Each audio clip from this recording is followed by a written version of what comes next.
को दिनमा चाहिँ 8-10 हजार 12 हजार चाहिँ आफ्नो प्रफिट हुन्थ्यो खर्च घटाएर 10-12 हजार कमाइ हुन्थ्यो दिनको फर्म गराइसकेपछि अब गाउँपालिकालाई चाहिँ अन्नबाट आत्मनिर्भर गराउँछु भनिसकेपछि अब उहाँहरूले पनि यसलाई चाहिँ अलि बढी ध्यान दिएर यो फर्मलाई अलि राम्रो तरिकाले कसरी हुन्छ यसलाई चाहिँ अलि व्यवस्थित गरेर यो फर्मलाई चाहिँ अलि राम्रो व्यवस्था गर्न पर्यो। दर्शक महानुभावहरू नमस्कार, म सुरेश थापा। तपाईँ यति बेला कल्चर नेपाल हेर्दै हुनुहुन्छ। आज म गुल्मी जिल्ला सत्यौती गाउँपालिका वडा नम्बर 4 नादेवामा रहेको न्यू भट्टराई पोल्ट्री फार्ममा आएको छु। सत्यौती गाउँपालिकालाई अन्डामा आत्मनिर्भर बनाउन लाग्नुभएका मनोज भट्टराईसँग हामी कुराकानी गरेका छौँ। लागौँ सोही कुराकानीतर्फ।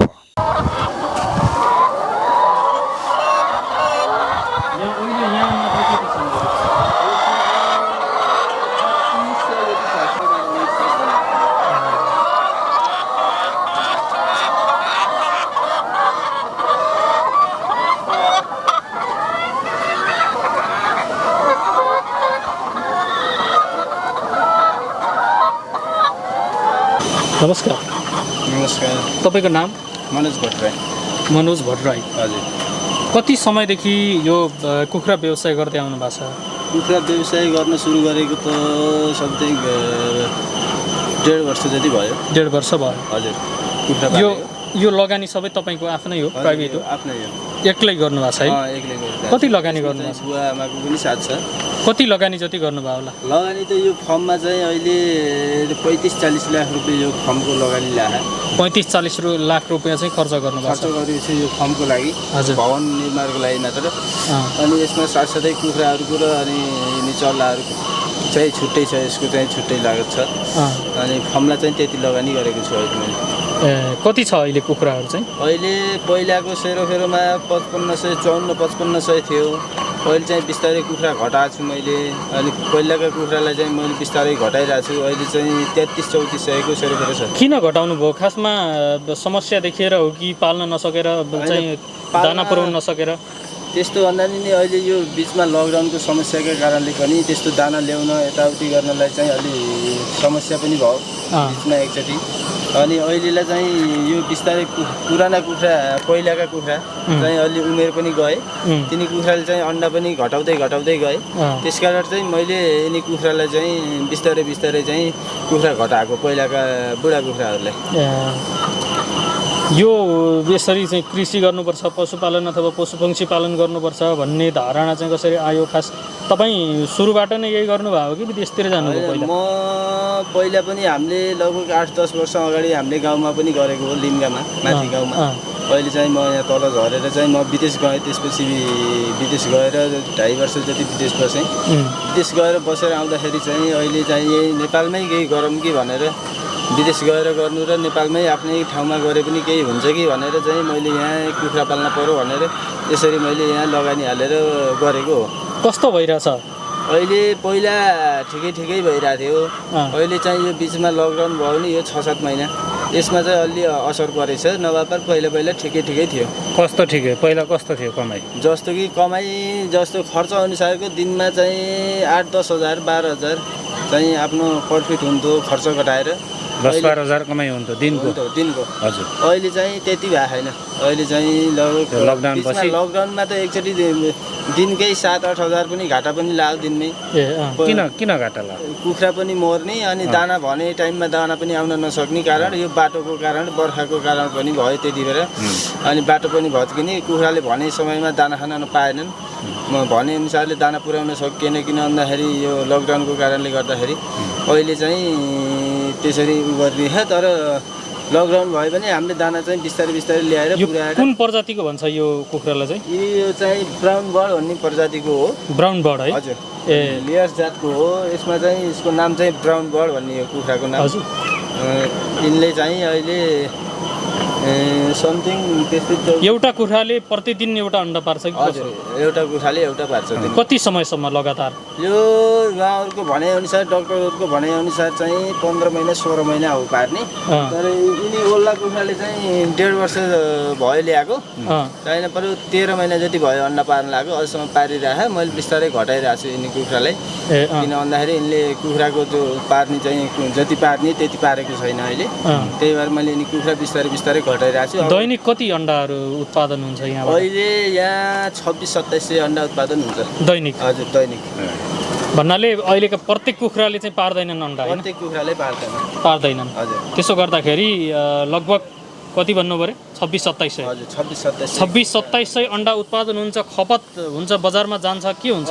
खपत चाहिँ मैले यो सत्यवती गाउँपालिकाभित्र खपत गरेछु।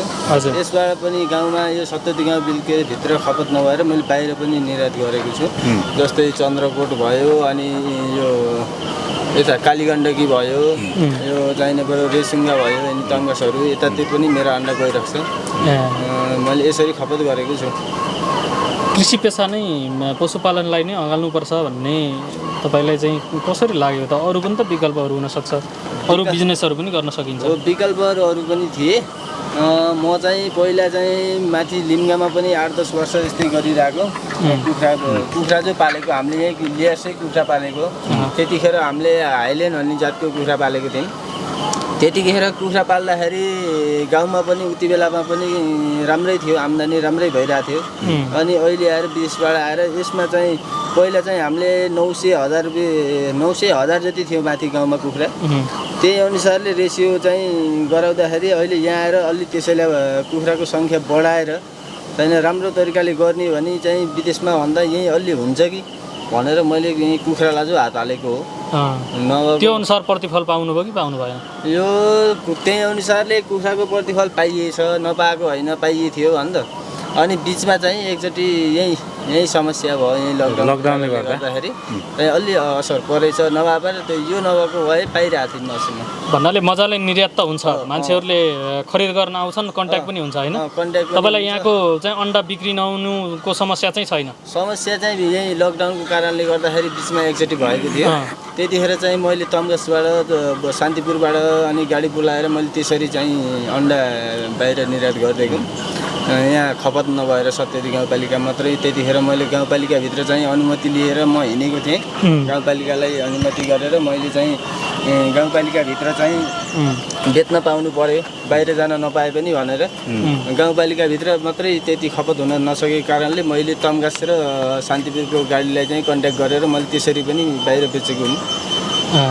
अहिले तपाईँको के छ समस्या लकडाउनले गर्दा भइरहेछ? तपाईँले त हामीसँग औपचारिक कुराकानीमा कुखुराहरू मरेका छन् पनि भन्नुभयो। हजुर कुखुरा मरिरहेछ। अनि अन्डाहरू पनि अहिले त्रुटि निस्किरहेछ, कमजोर निस्किरहेछ, एक्सपायर भइसक्यो भन्नुभयो। बिक्री नभएर एक्सपायर भएको हो कि? यो बिक्री नभएको भन्नाले नि आफू अब हिँड्न पाइएको छैन लकडाउनको कारणले गर्दाखेरि। हजुर लकडाउनको कारणले हिँड्न नपाउँदाखेरि अब हिँडे पनि दोकानहरू बन्द छन्। हामी यो कानुन अनुसार अब यहाँ पालिकाले तोकेको नियमअनुसार म हिँडेको छु। हिँडे पनि अब दोकानहरू बन्द भएपछि अब हिँडेर पनि कुनै अर्थ रहेन। त्यसो गर्दाखेरि अन्डा स्टक छन्, स्टक हुँदाखेरि चाहिँ अन्डा बिग्रिसकेको छ। त्यही भएर हो। के छ त अब तपाईँले त यसबाट त ठुलो नोक्सानी बेहोर्नु परिरहेछ? नोक्सानी त मैले लकडाउनमा बेहोरिरहेको छु। दिनको लगभग 5-7 हजार मैले घाटा खाएर बसेको छु। पालिकाहरूसँग सल्लाह गर्नुभएको छैन, कुराकानी गर्नुभएको छैन? मलाई यस्तो भयो भनेर सरहरूसित मैले सल्लाह गरेको छु, उहाँहरूले पनि गर्नुभएको छ। एकचोटि बिचमा चाहिँ यही लकडाउनको कारणमै उहाँहरूले पनि सहयोग गर्नुभएको मलाई। एकचोटि चाहिँ युवा स्वरोजगारको चाहिँ युवा रोजगारमा चाहिँ मलाई पनि यहाँ उहाँबाट अनुदान पनि दिनुभएको। कति अनुदान? मलाई 80,000 रुपियाँ अनुदान दिनुभएको उहाँहरूले। अनि उहाँ पालिकाबाट पनि गर्नुभएको। अब फेरि मैले पनि यसलाई फेरि कुखुरा मरिरहेछ भनेर उहाँहरूसित पनि सल्लाह गरिरहेको छु। उहाँहरूले पनि हामीले गर्छौँ, तपाईँहरूलाई गर्नुपर्छ भनेर पनि भन्नुभएको छ। भनेपछि अब चाहिँ के अपेक्षा छ गाउँपालिकासँग? गाउँपालिकासित अपेक्षा त के छ भन्दाखेरि अब सरहरू अब चाहिँ हाम्रो अब यत्रो फर्म गराइसकेपछि अब गाउँपालिकालाई चाहिँ अन्डाबाट आत्मनिर्भर गराउँछु भनिसकेपछि अब उहाँहरूले पनि यसलाई चाहिँ अलि बढी ध्यान दिएर यो फर्मलाई अलि राम्रो सरकारले तरिकाले कसरी हुन्छ यसलाई चाहिँ अलि व्यवस्थित गरेर यो फर्मलाई चाहिँ अलि राम्रो व्यवस्था गर्नु पर्यो। अनि सरहरूलाई त्यही हो, अरू त्यस्तो केही छैन। उहाँहरूले चाहिँ यसलाई अलि ख्याल गर्नु पर्यो। हामीले मात्रै नगरेर यो सत्यवती गाउँपालिकाले जो ताजा अन्डा खान पाइरहेछन्, अब मान्छेले बाहिरबाट बुटोलबाट आउने अन्डा भन्दा यहाँको अन्डा ताजा अन्डा छ भनिरहेछन्, गाउँबाट आइरहेछन्, किनेछन्, खाछन्। गाउँका जनतालाई उपभोक्ताहरूलाई ताजा खाना पाउँदाखेरि खुसी हुनुहुन्छ सबै। हजुर, अनि केही भन्नु छ तपाईँलाई, केही गुनासो, कोहीप्रति केही गुनासो र तपाईँको केही आशा अपेक्षा अथवा यो भिडियो हेर्ने सम्पूर्ण दर्शकहरू जो चाहिँ अन्डाका पारखी हुनुहुन्छ अथवा तपाईँ जस्तै व्यवसाय गरेर यसरी चाहिँ कुखुरा पालन गरेर केही गर्न चाहनुहुन्छ भने उहाँहरूको लागि प्रोत्साहन स्वरूप केही छ तपाईँको सन्देश? उहाँहरूको लागि त अब कुखुरा व्यवसायबाट गरे पार अब राम्रै तरिकाले यस्तै व्यवस्थित गरेर गर्ने भने कुखुराबाट छ, नभएको होइन। तर के भने अहिले त्यस्तै समय जहाँसुकै देशभर यस्तो कोभिड-19 कारणले गर्दाखेरि जतासुकै प्रभाव परेको होला। तर कुखुराबाट गर्ने भने राम्रो छ, व्यवस्थित गरेर राम्रो तरिकाले कुखुरालाई अलि ध्यान दिएर गर्ने भने राम्रै छ। कुखुराबाट त्यस्तो नभएको होइन, छ, राम्रो छ। यिनी अन्डा चाहिँ एक्सपायर भइसकेको अन्डा हो। हिजो मात्रै हामीले छाटेर राखेको होइन। कसरी पत्ता लाग्छ यो एक्सपायर भएको? यस्तो गराउँदाखेरि यो भित्र हल्लिन्छ एक्सपायर भएको। हजुर, अन्डा यसरी छान्दै गर्ने हो। यिनी अन्डा चाहिँ यसरी एक्सपायर भइसकेका छन्। यिनी चाहिँ बेच्न नपाउँदाखेरि यो लकडाउनले गर्दाखेरि प्याक गरेर राखेको छ। अब जान पर्ला भनेको सिल भयो। गाउँपालिका सत्यवती गाउँपालिका सिल भएपछि अब बाहिर जान पनि हिँड्न नपाइने कारणले गर्दाखेरि यिनी यतिकै यहीँ छ, स्टकमै छ। यिनी चाहिँ हिजो अस्ति आजकै हो।